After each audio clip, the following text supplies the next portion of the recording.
Good morning, viewers, and welcome to this latest edition of Elephant TV's ongoing conversation on developments that are taking place politically, economically, and socially here in Kenya. And today it is my singular privilege to welcome the Honorable Martha Karua, who really needs no introduction. But Martha Karua is leader of NARC Kenya, a former presidential candidate, former member of parliament for Gichugu, and a preeminent leader on issues of democratization and the constitution here in Kenya, and one of Kenya's, if not Kenya's, most formidable women leaders. Karibu this morning, Mheshimiwa Karua. Thank you. Thank you, Joe. Let me start with just a very simple question, Mheshimiwa. How are you doing? How's your family during this COVID season when people have been under lockdown? Just wanted to ask how you're doing. Well, like all Kenyans, I'm trying to cope with this season, learning to work mainly from home, and also learning to live with different mode of dressing, because now the mask has become a permanent feature. Yes. Learning not to greet anyone, Yes, but to just smile, hold your hands in the Indian yes. greeting, or just wave and sit, especially with loved ones. That's so difficult. Yes. Yeah, but we are all coping. I'm very glad to hear that. If I can just launch into it, Mheshimiwa, and ask you, Kenya is heading into an election in 2022, but the campaigning has already begun. There's a lot of discussion around changing the constitution, and obviously this is something that has Kenya's seized about in many ways. And I wanted to ask what your opinion is on the constitution. The constitutional changes that are being discussed. We don't know, the BBI report has not come out, so we're not actually privy to what recommendations precisely they'll make. But a number of proposals have been floated, from a parliamentary system to increasing the size of the executive. And given that we just recently celebrated the 10th anniversary of the promulgation of our current constitution, I just wanted to ask what your thoughts and feelings and perspectives were with regard to, just contemplating changing the constitution, its implications for Kenya's democracy and politics. I just wanted to get your opinion on that, especially as a person who fought so hard to bring about the changes that we have today. Now, the problem or the oddity this time is that constitutional changes are being proposed by the president and his erstwhile handshake partner, the former Prime Minister Raila Odinga. It's not clear-cut proposals. They talk of the need to amend the constitution. They don't want to show their hand. They put it at the back. We get snippets initially that they want to change the constitution so that we do away with the winner takes it all in the elections. The next moment they say the BBI committee is supposed to take views from the people. Very soon, or after 1 year, those views are brought forward with a weak Prime Minister's post, and they again send the team back to reconsider and to take more views. The request is not from the people. It is them who seem unhappy. So clearly, the proposals to amend the constitution has nothing to do with Kenyans. It has something to do with the comfort or in arrangements of power sharing between the two leaders. They have been shy of coming into a coalition, having a coalition government, whatever the difficulties they have. But for all practical purposes, they are running the country together. Yeah. Unofficially. There's a coalition, and it has now become very open, even in the arrangements in the parliamentary committees. And what is going on in City Hall, you can see both hands there. So these are not genuine proposals. These are proposals by leaders who want a comfortable arrangement around them to share power. They're not made in good faith. That's what I'm trying to say. And these are proposals by a president whose administration has failed to implement the Constitution faithfully. Proposals by a president and whose administration has actually shown contempt for the rule of law, contempt for the Constitution. Much of the things that we expected are yet to be implemented.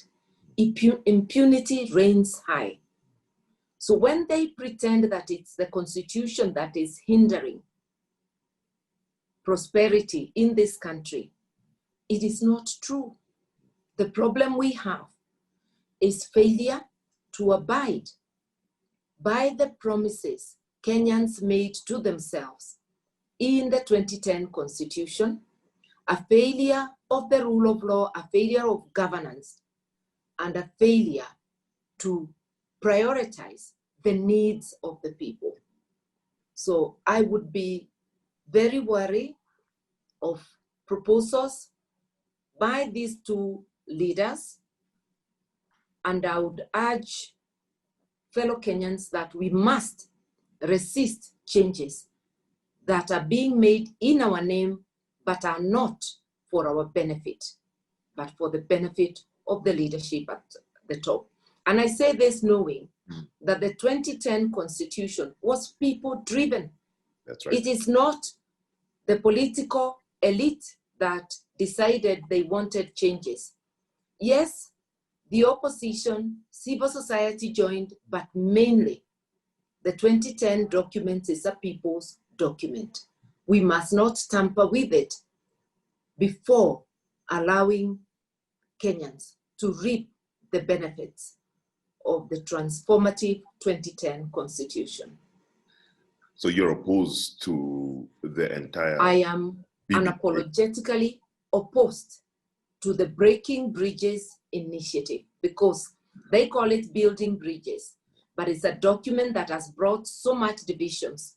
And the way it has been conducted, it is clear that in an attempt to find new partnerships, yes, they are breaking bridges already built. Let me use that to segue into a different range of issues that has become apparent, especially over the last few months, and that is to do with corruption, Mheshimiwa. Especially we're in the middle of a COVID pandemic, and every day the newspapers are full of either politicking by the politicians or by scandals around the supply of equipment meant to mitigate the pandemic. This seems to have caused a particular outrage amongst Kenyans, and I'd like to just to get your reflections on the state of corruption. As Minister of Justice, you led those efforts against corruption, and it's something that you've always stood very firm for. You stood as a minister, as president, you served as a minister, served as an MP, and your record has remained clean with regard to issues of corruption. So, what's your opinion around issues of accountability and corruption, especially now during the COVID pandemic, with all this plethora of reports that indicate corruption in the way we are obtaining and spending the money that is meant to mitigate the pandemic? The corruption around COVID, now known as the COVID millionaires, is the most shameful, most callous, because is bringing death and wishing death upon Kenyans and suffering. The government publicized the pandemic and created awareness around it initially in an admirable manner. And we thought they were taking the pandemic seriously and that they would go forth and ensure that there were sufficient facilities to enable the medical personnel, people working in the health sector, to respond to Kenyans who need help. It turns out that COVID money, donations, grants, and loans to help support the country's response have become a cash cow, not for everybody, a cash cow for people around the executive, around the presidency. And what is so terrible about it is that the Minister of Health, in whom Kenyans had started to place great faith, is flip-flopping and defending this heist. He keeps saying that the items, the market prices, the market forces dictated the prices, even when it is clear that there was manipulation, not only in tendering, but in prices, that items were bought for many more times above the prevailing market rates at the time. We also have known that our health personnel have been working without adequate personal protective equipment, PPEs. We have heard of an availability of reagents for testing. We have not been that good in testing. Kenyans are being forced to pay, even in public facilities. The government, after being pressured by Kenyans, said that they were going to shoulder the treatment of COVID on any Kenyan in a public facility. This shamefully has not been the case. We have had Kenyans who are stuck in hospital, people being charged so much, and it's both treatment and quarantine. Then for Kenyans to now know that there was so much money, 130 billion, to respond to this crisis, and that it has made COVID millionaires and billionaires, and mainly the politically correct. This is the worst. There's no way the government can convince Kenyans, and I certainly cannot be convinced that they have the interests of Kenyans at heart. This is the worst scam, and if we were to quote the president of South Africa, these are vultures bringing death upon compatriots.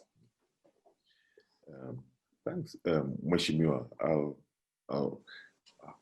To what extent, I mean, we've seen realignments as a result of the handshake, BBI. We've seen realignments in Parliament and within our entire political elite that have affected the conduct of our politics, especially as we go into an election. It's not surprising that these realignments are taking place. But I just wanted to ask the extent, because you touched on it in one of your earlier answers, that we are now have almost something similar to the coalition government that we had after the post-election violence of 2007, 2008. But what has this political situation done to accountability and to transparency that you can see? I mean, one of the things we've become used to really since 1992 in this country is some form of opposition that can hold the government and the executive to some sort of account. We've also had a range of institutions, including many that were created out of the new constitution, constitutional offices, Auditor General, different constitutional commissions, that also seem to be having challenges in terms of getting resources out of the executive. So I just wanted to, for you to give me your reflections on the impact of the realignment so far on just accountability for Kenyans generally.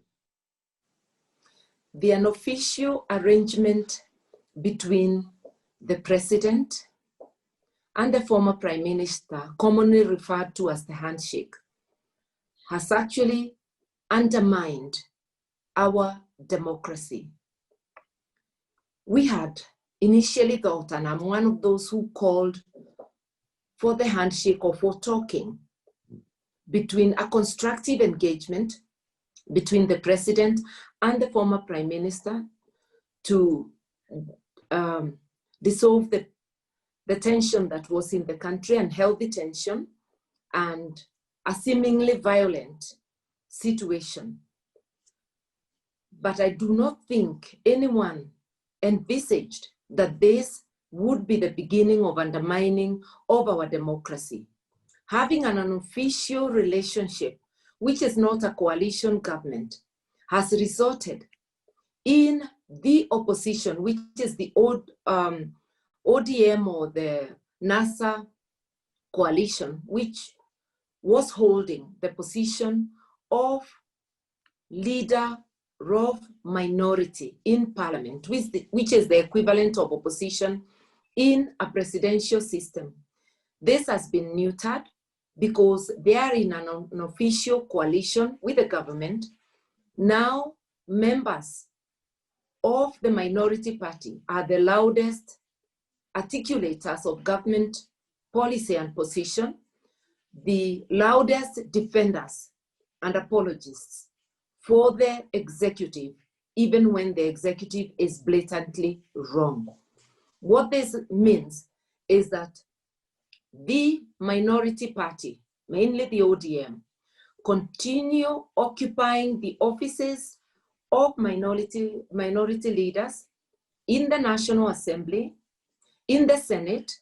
They continue occupying key committees, public accounts, key accountability committees, and they are not performing the duties of helping Kenyans push their accountability back.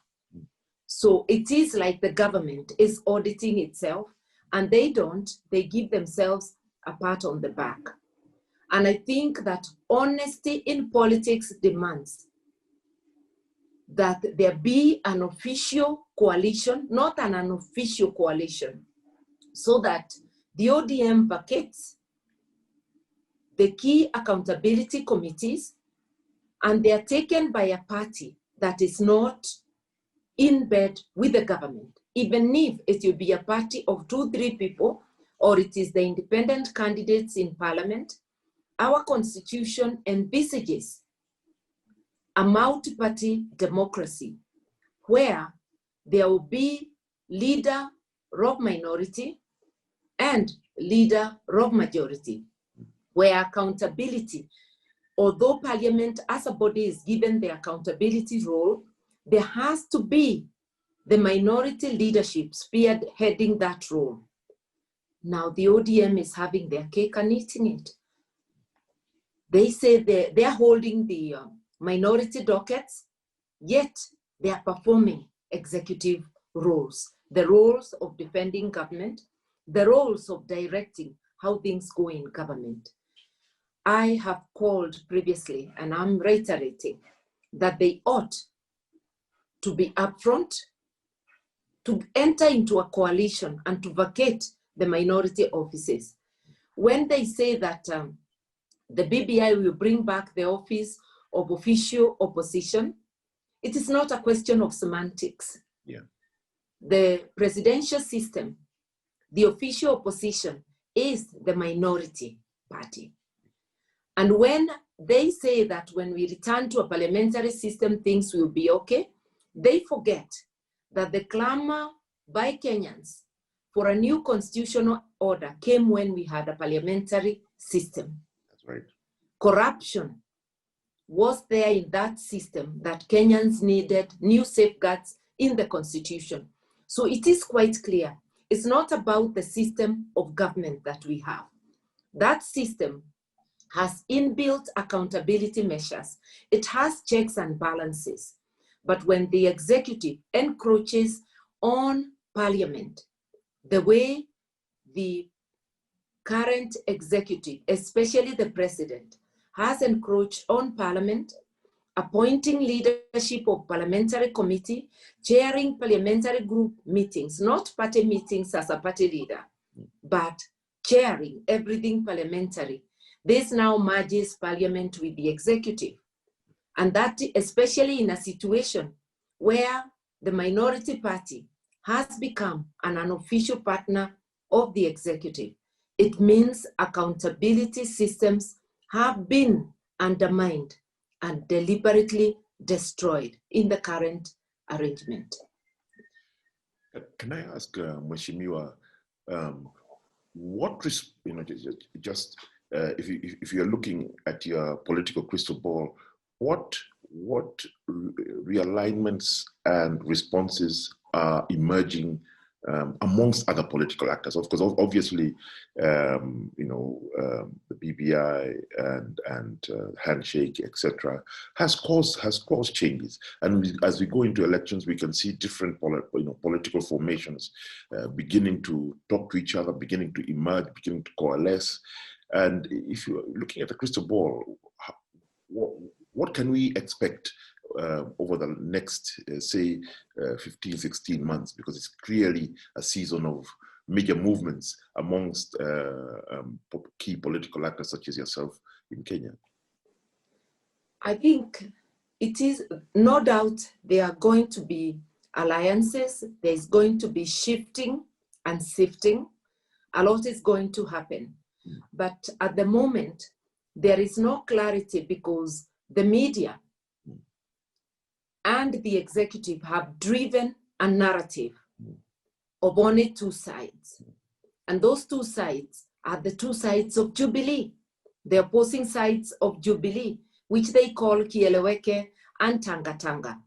I am glad that other people now are beginning to emerge as candidates. Only yesterday, Governor Mutua launched his bid. There's been talk of Kibwana. There'll be others coming up, and we welcome them. There's Mudavadi.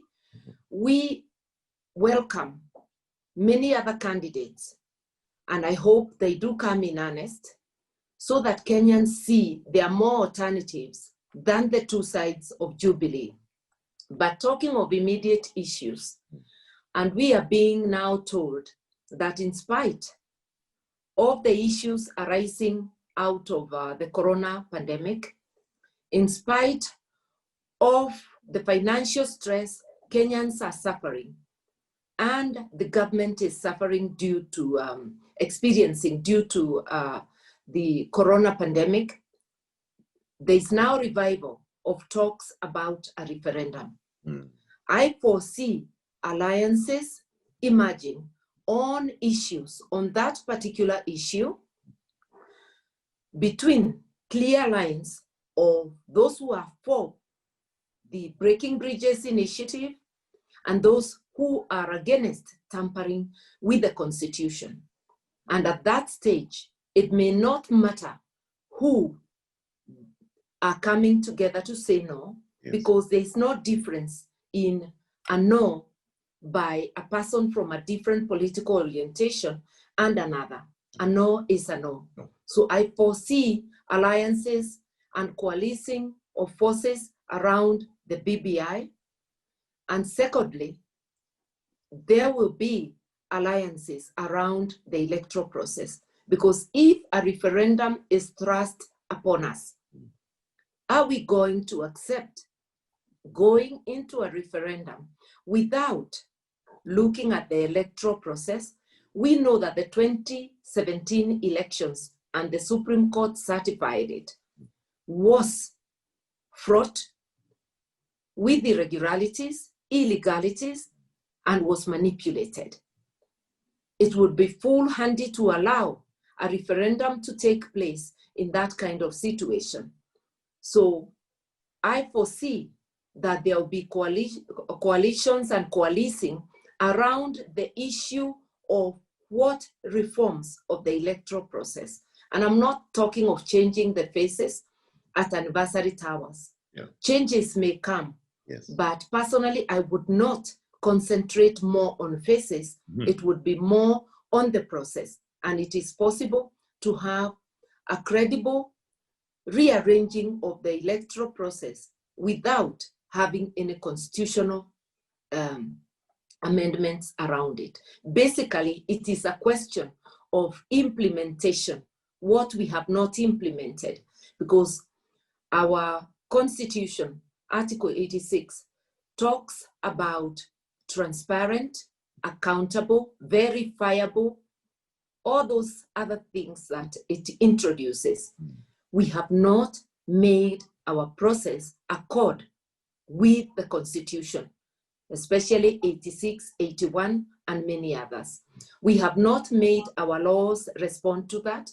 We have not made our electoral rules accord with that. We are still operating and like we are in the old regime. So for me, there will be questions around implementation of the Constitution with regard to the electoral process and the questions of the proposed amendments, which I've said are not in good faith. And I see people coalescing around those issues. Whether that will lead, because time is still ticking towards the election day, which is less than 2 years away now. If those then lead towards the elections, time will tell, but it's going to be an interesting time. Yeah. So we must approach it with open minds. Yeah. Yes. So presumably you are also in conversations with various like-minded actors in different political formations, so we're going to see quite a bit of movement before the next elections. Let me shift a little bit, Mheshimiwa, and ask you a question which I think you're uniquely qualified to answer, which is, there's a sense that's very clear that women in Kenyan politics are judged more harshly than men. And that's not only the case in Kenya, but around the world. As a woman Kenyan political leader, you've risen to the very top, and you have a reputation for being very tough. And anybody who throws a political punch at you can expect that it will be returned sometimes with double the force. But one of the really progressive elements of the new constitution was the role of gender as it was anticipated in the current constitution. And as you know, there's a case before the Supreme Court now on the 2/3 gender rule. And I wanted you just to reflect on it, given your career in Kenyan politics, the role of women up to where we are now, and how much we have achieved, what challenges remain that you have had to encounter and overcome, and what advice would you give? There are lots of young women now who are thinking of going into politics as MCAs, MPs, women reps. If you are giving them advice, given your experience, what would you tell them? How would you inspire? Firstly, women have always been involved in the political scene in Kenya, right from the times of fighting for our independence. Women went to the forest, and they also played a role in clandestinely feeding those who were in the forest. In the negotiations of the Lancaster House Conference, women were represented by Priscilla Abwao, and there were others who were part of the process. Since independence, women have been key players in the political processes, but have not gotten space at the table. In the journey for constitutional review, women were involved. We were part and parcel of that process. So the gains in the constitution for women are not accidental. They recognize that women are part and parcel of the society, have been part and parcel of the process, are more than 50% of the population. It is unfortunate that 10 years after the promulgation of the constitution, we are still discussing inclusion of women in especially the political processes. We have not attained the 2/3 gender rule in representation in the National Assembly and Senate, and the Jubilee administration has not done its best. Parliament has not done its best, and although some of the political players did show support, I must say it was not sufficient support because none whipped their members sufficiently or asked them to explain why they were going against party policy. Because the party policy of all political parties states clearly that they have to have gender inclusivity. The Constitution of Kenya, which every individual, every entity, and parties are entities, leaders are individuals, we are all obliged to uphold and defend the Constitution. We have largely failed in that duty, and it is most unfortunate that the things I experienced coming into politics in the 90s is what the young woman of today is experiencing when they attempt to enter the political space. And we are talking at a time we have seen brutality that is chilling being meted on a young female member of the county assembly in Nairobi, being brutally assaulted by 4 burly male police officers, old enough to be her father, some of them, and it did not bring a national outcry. We have not seen, despite calls by human rights fraternity for the accountability of those police officers, we have not seen any one of them taken to a court of law, despite the video footage, in spite the president's promise that he will ensure that there is enforcement to stop gender-based violence. It is most unfortunate, and the advice I would give my fellow women, and especially the young, is that we must start judging political leaders and political parties by their actions, not their words, not their promises. We must start auditing how have the political parties and political leaders treated women in the last 10 years. Promising you tomorrow does not count if the 10 years have not yielded anything. And I want to make it known that even the county assemblies, where the Constitution is explicit that there must be a gender top-up, that the IEBC has mandate to ensure happens, only 8 out of the 47 county assemblies are compliant with the 2/3 gender rule. 39, a whopping 39 are not. So you wonder why the IEBC, which has the mandate to ensure this happens, has not bothered to sit down and make sure that it happens, do the correct math. And the correct math is to ensure that the underrepresented gender does not fall below 34%. The overrepresented gender does not go beyond 66%. Anything above 66 on gender representation is unconstitutional. It's more than 2/3. Anything below 34 is unconstitutional because it means that not more than 2/3 has not been observed. As we speak, the apex court, the Supreme Court, is unconstitutional for not representing the not more than 2/3 gender rule. Cabinet is unconstitutional. Parliament is unconstitutional, that is National Assembly and Senate. And I have already said 39 county assemblies. Yes. If you go to the parastatals, the same thing. Even when the president has appointed CASs, that balance has not been maintained.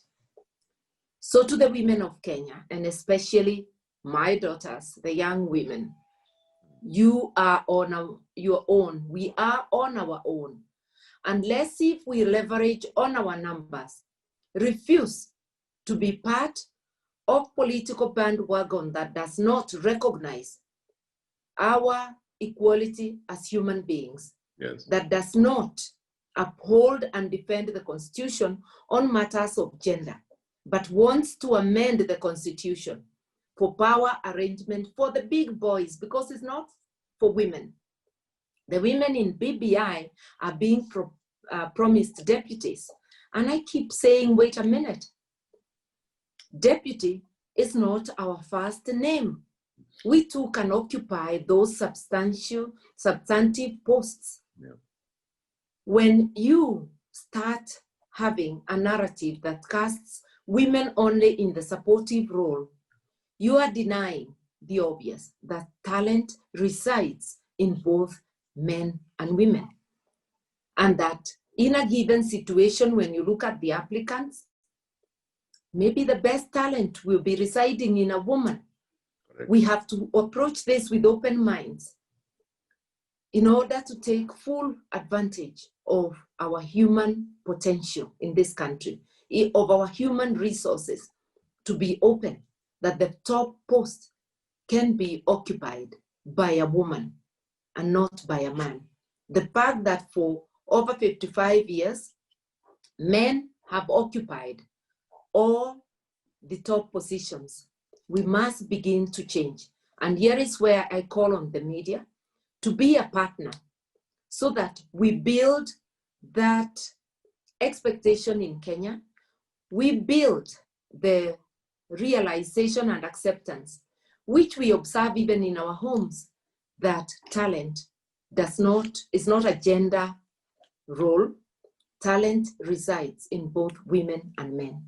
And when we do not utilize the talent in the women folk, we are actually disadvantaging ourselves as a community, as families, as a country, because we are not utilizing the full capacity of our human resource.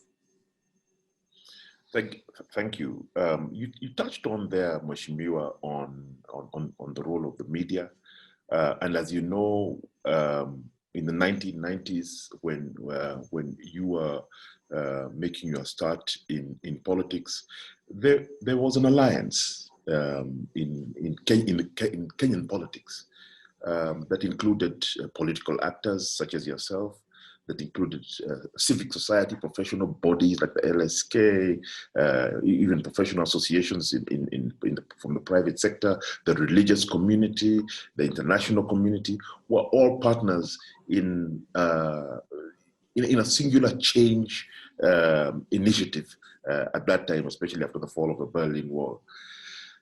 This alliance seems to have fragmented. And I wanted to ask your opinion in that regard, and what prospects it has now as we come to this very critical juncture in our nation's history, given the COVID crisis, the important transition that is happening, the challenges around the new constitution, etc. It is true, John, that there was an alliance between or amongst key players when we were pushing for the second liberation. Civil society, the entire civil society, the media, vision, and Kenyans were all united, rooting for a new dispensation. After the Constitution came, and especially after the 2013 elections, the media has largely been co-opted, whether willingly or through coercion, through carrot and stick. Because the media revenue, the bulk of it, over 50%, comes from advertisements. Mm-hmm. And we have an executive that has even reconfigured how they engage with the media. And whoever doesn't toe the line either has no adverts or monies owed are delayed in being paid. So we have seen the media, shall I say, in quotes, abandon the accountability push, the media has been a watchdog, and it is the role of the media really to be a watchdog. That's right. We talk of the media as the for the state because of realizing the key role that they play in keeping societies vibrant, in ensuring that the country is on the right path, and in disseminating information, because information is a powerful tool. I want to say sections of the media have been co-opted, because it would be wrong to condemn the media entirely. We were talking of COVID billionaires, and I want to salute the NTV because they have spearheaded that. Mm-hmm. And each of the stations occasionally spearhead an issue, but largely and collectively, we haven't seen that convergence where, if it is the issue of the electoral process, the accountability is spearheaded collectively by the media. We have not seen corruption being collectively spearheaded and the staying power. It will be a headline today. In the evening, they'll have moved on to a different subject. Even now, the issue of the COVID millionaires has found itself now in the inside pages. Yes. So my call is that we are all Kenyans, whether you are in the media, in politics like me, whether you are in the civil society like yourself, yes, and we all suffer a collective base. So it's appealing to us, in spite of the hardships you may face in your profession, in the space you occupy, let us regenerate our resolve to have a better Kenya. And let us be partners in this. It's not about individuals. Leaders come and go. Individuals come and go, but our country will remain. And for me now, the question is, what Kenya am I leaving to my children and my grandchildren? And that is why I have to keep pushing myself every day, that so long as there is strength in me, so long as God has given me good health, I must keep on pushing the accountability bar higher. I must keep on demanding for a better Kenya and trying to improve the spaces we are on. So this is a call to the media. We cannot be successful in our quest for a better Kenya without dissemination of information. That's how people get to know. The country gets to know that there are people thinking the way you are thinking. There are people pushing the issues you are pushing for. That is how we galvanize unity of purpose. And to the media, I say, we need you now more than ever before. Let us join hands in this. One final question there that comes out of this response that you've just given. And you said, as you said, everything that we're doing for future generations. How will history remember the presidency of Uhuru Kenyatta and the Jubilee administration? There's been a lot of debate about the Kenyatta legacy, and that the president clearly has also been, for many of his actions and his statements, this is something that he is, clearly is at the forefront of his mind. What would you say will be the legacy, as a final question, Mheshimiwa? Sadly, unless if he changes course now and time is running out, he will go down as the president who subverted the constitution at every opportunity, as a president who championed against people's agenda, because the people's agenda is faithful implementation of the constitution, as a president who never placed the need of Kenyans first, as a president who thought presidency is a fun place, it's a fun game, and not serious commitment.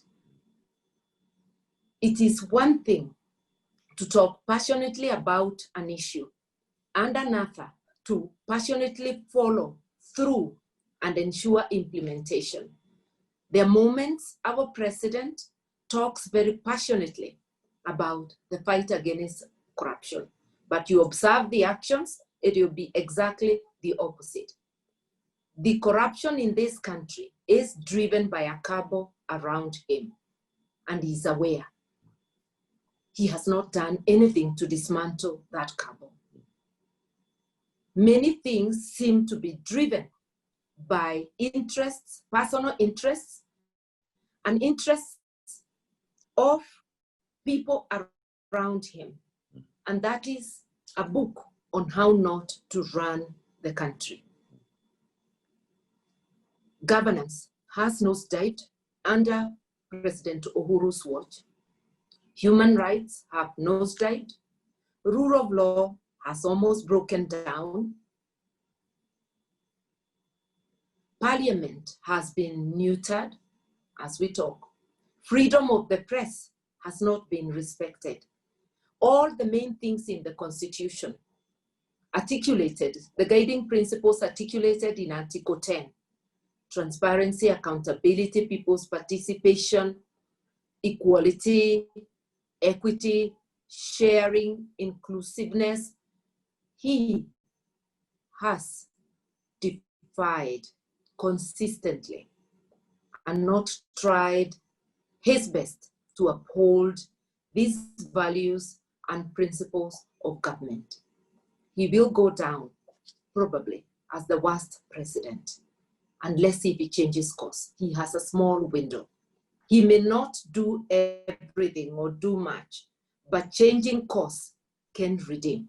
Today, we remember President Kibaki, not for the misses, but for opening up the economy, for beginning development in this country, for waking up a sleeping giant, for pushing and ensuring the new dispensation, the new constitution was promulgated.